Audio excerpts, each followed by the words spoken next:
In today's tutorial, I'm going to show you how to change your microphone input volume on your Lenovo laptop, tablet, or desktop computer.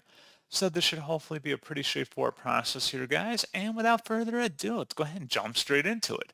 So all you have to do is select the Start menu to open up the menu, and then type in Settings. Best result should select Settings here. You should select Settings. Go ahead and select that, of course, and then select System on the left panel. On the right side now, select Sound, and then you want to locate underneath Input your microphone device here. Go ahead and select it, and then you can adjust the input volume by dragging the scroll bar to the left or right on your Lenovo device to hopefully change the microphone volume to your preferred level, and that's pretty much it. So as always, thank you guys for watching this brief tutorial. I do hope that I was able to help you out, and I do look forward to catching you all in the next tutorial. Goodbye.